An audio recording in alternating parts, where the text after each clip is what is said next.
কক্সবাজারের উখিয়া ও টেকনাফে অবস্থানরত 34টি রোহিঙ্গা ক্যাম্পের রোহিঙ্গাদের শীর্ষ নেতা ছিলেন মুহিবুল্লাহ। দর্শক, মুহিবুল্লাহর কমিটি এবং মুহিবুল্লাহ কমিটির যে লক্ষ্য উদ্দেশ্য ছিল প্রত্যাবাসন নিয়ে, তা একটু আমরা প্রতিবেদন থেকে জেনে আসি। কক্সবাজারের উখিয়া ও টেকনাফে অবস্থানরত 34টি রোহিঙ্গা ক্যাম্পের রোহিঙ্গাদের শীর্ষ নেতা ছিলেন মুহিবুল্লাহ। উখিয়ার কুতুবালং লম্বাসিয়া রোহিঙ্গা ক্যাম্প এলাকায় ইস্ট ওয়েস্ট 1 নম্বর ব্লকে অবস্থিত তার কার্যালয়। দেশে বিদেশে রোহিঙ্গাদের যত সংগঠন ও নেতা রয়েছে, এদের সবাইকে পিছিয়ে সামনের সারিতে পরিচিত মুখ হয়ে উঠেছিলেন মুহিবুল্লাহ ও তার সংগঠন Arakan Rohingya society for piece and human rights. UNHCR এর কক্সবাজার অঞ্চলে নিয়োজিত বিদেশি কর্মকর্তাদের সঙ্গে নিবিড় সম্পর্ক ছিল মুহিবুল্লাহর। বাংলাদেশের উখিয়া টেকনাফে অবস্থানরত রোহিঙ্গা শিবির, অন্যদিকে মিয়ানমার ও মধ্যপ্রাচ্যের বসবাসরত রোহিঙ্গা, সবার কাছে একছত্র নেতা হিসেবে স্বীকৃত ছিলেন মুহিবুল্লাহ। রোহিঙ্গা নেতা মুহিবুল্লাহ 2017 সালে প্রাণ বাঁচাতে বাংলাদেশে পালিয়ে আসেন। তখন থেকেই তিনি উখিয়ার কুতুবালং লম্বাসিয়া ক্যাম্পে বসবাস করে আসছিলেন। প্রথমে তিনি 15 জন সদস্য নিয়ে গড়ে তোলেন Arakan Rohingya society for piece and human rights বা ARSPH।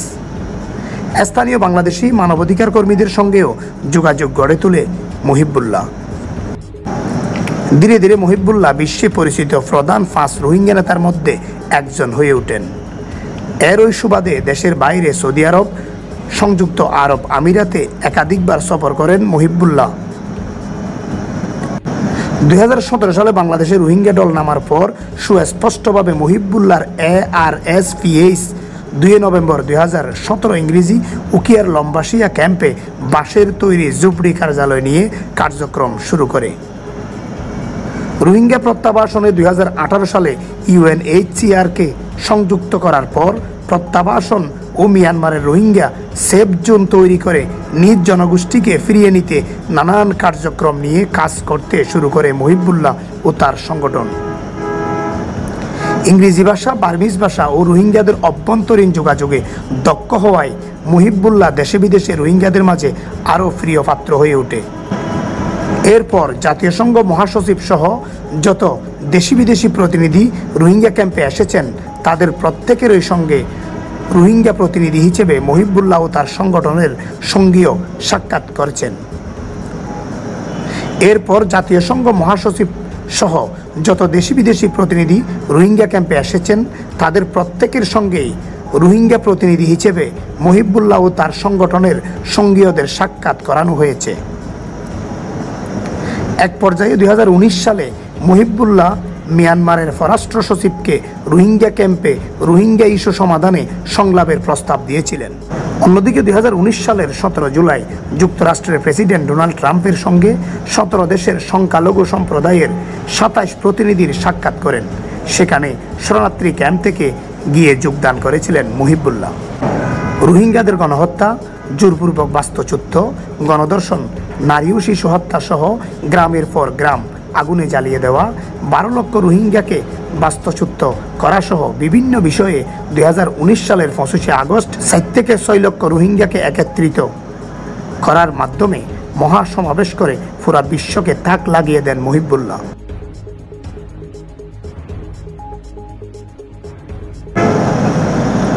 রোহিঙ্গা ইস্যুতে লেগে থাকা বিদেশি এনজিওগুলো এই মহাসমাবেশ দেখে রোহিঙ্গাদের সাথে আনন্দে আত্মহারা হয়ে পড়ে। সমাবেশে মিয়ানমারকে লক্ষ্য করে মুহিবুল্লাহ তার বক্তব্যে বলেছিলেন, রোহিঙ্গাদের নিরাপত্তা আর নিজেদের ভিটামাটি সব ফিরিয়ে দিতে হবে। মিয়ানমারে রোহিঙ্গাদের জন্য সেফ জোন ও নাগরিক স্বাধীনতা দিতে হবে, আর না হলে ভিটামাটি ও অধিকার ফিরিয়ে না পেলে কোনো রোহিঙ্গা ফেরত যাবে না। এই মহাসমাবেশ থেকে একই সঙ্গে মিয়ানমারকে জুড়ে দিয়েছিলেন 5 দফা শর্ত।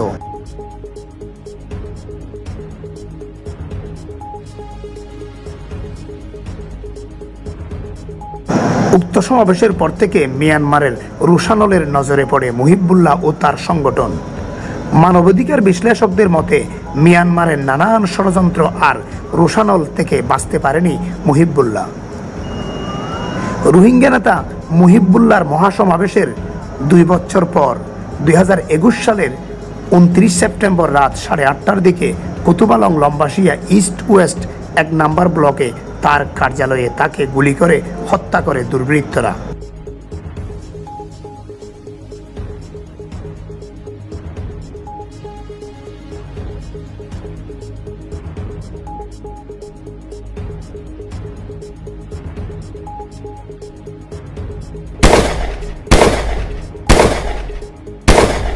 হত্যার ঘটনার পর মুহিবুল্লাহর সংগঠনের সদস্যরা অনিরাপদ হয়ে পড়ে।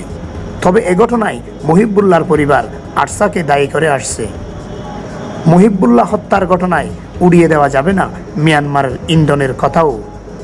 মুহিবুল্লাহ নিহতের ঘটনায় 34টি রোহিঙ্গা ক্যাম্প সহ দেশে বিদেশে অবস্থানরত রোহিঙ্গা ও মানবাধিকার কর্মীরা শোক প্রকাশ করেছেন। এরপর মুহিবুল্লাহর পরিবার ও তার সংগঠনের কয়েকটি পরিবারকে নিরাপত্তার স্বার্থে ইউএনএইচসিআর কর্মকর্তারা কুতুপালং ট্রানজিট ক্যাম্পে নিয়ে যায়। এরপর তাদেরকে সপরিবারে কানাডায় নিয়ে যায়। মুহিবুল্লাহ হত্যার পর তার সংগঠনের কার্যক্রম কিছুদিন বন্ধ থাকলেও পরে মূল কমিটির 12 সদস্য ও ইসি কমিটির 51 সদস্য নিয়ে মূল কমিটির master Abdur Rahim, master Nakim, master Rashidullah, master Hasmatullah, Haji Oliullah তৎপরতায় মুহিবুল্লাহর সংগঠন ARSPH এর কার্যক্রম পরিচালিত হয়। এর মধ্যে হাসমতুল্লাহ মুহিবুল্লাহর বড় ছেলে ও নকিম মেয়ের জামাই। মূল কমিটির নকিম তথা মুহিবুল্লাহর মেয়ে জামাই মুহিবুল্লাহর সফর সঙ্গী হয়ে রোহিঙ্গা প্রত্যাবাসন ইস্যুতে জেনেভায় ডোনাল্ড ট্রাম্পের সাথে সাক্ষাৎকারের সময় উপস্থিত ছিলেন।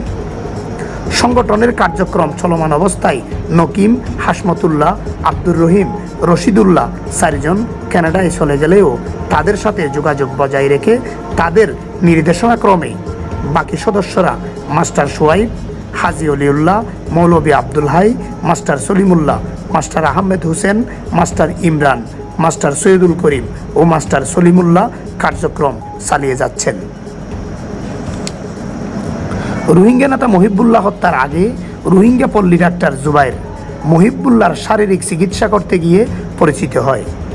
সে সুবাদে জুবাইরকে ARSPH সংগঠনে কিছুদিনের জন্য কমিটির সদস্য সেক্রেটারি হিসেবে স্থান দেন। ডাক্তার জুবাইর মুহিবুল্লাহর সংগঠনের স্থান পাওয়ার মূল কারণ এর আগে সেক্রেটারি হিসেবে ছিলেন মাস্টার সৈয়দুল্লাহ। কোনো কারণে সৈয়দুল্লাহ স্বইচ্ছায় মুহিবুল্লাহর সংগঠন থেকে বের হয়ে গেলে হঠাৎ সংগঠনে সেক্রেটারির প্রয়োজনীয়তা দেখা দেয়। তখন টেম্পোরারি অ্যাক্টিং জয়েন্ট সেক্রেটারি হিসেবে পল্লী ডাক্তার জুবাইরকে যুক্ত করে। মুহিবুল্লাহ হত্যার পর মূল কমিটির সদস্যরা সংগঠনের কার্যক্রম চালিয়ে যেতে বৈঠক করলে উক্ত বৈঠকে তাদের সিদ্ধান্ত হয় যোগ্য ব্যক্তি পেলে দেশে বিদেশে অবস্থানরত রোহিঙ্গা কমিউনিটিকে জানিয়ে কমিটির সদস্যদের অনুমতিক্রমে নতুন একজন চেয়ারম্যান নিযুক্ত করা হবে বলে চূড়ান্ত হয়। এর মধ্যে অস্থায়ী সেক্রেটারি জুবাইর নিজেকে ARSPH সংগঠনের চেয়ারম্যান হিসেবে থাকতে প্রস্তাব দেয়। তার প্রস্তাবে বাকি সদস্যরা কেউ রাজি হয়নি। এতে ক্ষুব্ধ হয়ে ডাক্তার জুবাইর মূল সংগঠন থেকে বের হয়ে গিয়ে নিজেই একটি কমিটি গঠন করে নিজেকে মুহিবুল্লাহর পরবর্তী চেয়ারম্যান দাবি করে। মুহিবুল্লাহর সংগঠন ARSPH সম্পর্কে আরও জানতে আমাদের অনুসন্ধানী টিম মুহিবুল্লাহর পরিবারের সাথে যোগাযোগের চেষ্টা চালায়। দর্শক, ITN ক্রাইম এডিশনের একটি বিশেষ প্রতিবেদন দেখাতে আমরা আপনাদের সামনে হাজির হয়েছি। বাংলাদেশে এসেছে 12 লক্ষের বেশি রোহিঙ্গা। বিগত 9 বছর পেরিয়ে গেলেও এখনো একটি রোহিঙ্গা প্রত্যাবাসন হয়ে তাদের দেশে ফিরে যায়নি। তবে প্রত্যাবাসনের জন্য এবং রোহিঙ্গাদের রাইট সবকিছু ফিরে প্রত্যাবাসন হয়ে যে রোহিঙ্গাদের ফিরিয়ে নিয়ে চেয়েছিল সেই রোহিঙ্গা নেতা মুহিবুল্লাহ আমাদের মাঝে নেই।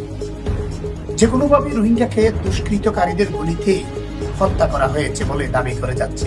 তবে রোহিঙ্গাদের দাবি এবং মুহিবুল্লাহর পরিবারের দাবি মিয়ানমারের ইন্দোরেই তাকে হত্যা করা হয়েছে। এভাবে আমরা তার সমস্ত তথ্য উপাত্ত নিয়ে রোহিঙ্গাদের ARSPH সংগঠনের তথ্য মতে আমরা তাদের অনেক কিছু তথ্য সংগ্রহ করেছি। তবে এতদিন আমরা তাদের তথ্য সংগ্রহ করতে তাদের কিছু নেতাদের সাথে যুক্ত হলেও আর কিছু নেতা বাইরের রাষ্ট্রে থাকায় তাদের সাথে যুক্ত হতে না পেরে আমাদের তথ্যটা একটু পিছিয়ে আমাদের প্রতিবেদনের একটি সময় লেগেছে। তা থেকে আমরা রোহিঙ্গা নেতা মহিবুল্লাহর গঠন করা সংগঠন এবং তার প্রত্যাবাসন বিষয়ে নানান তথ্য উপাত্ত নিয়ে আপনাদের সামনে হাজির হয়েছে।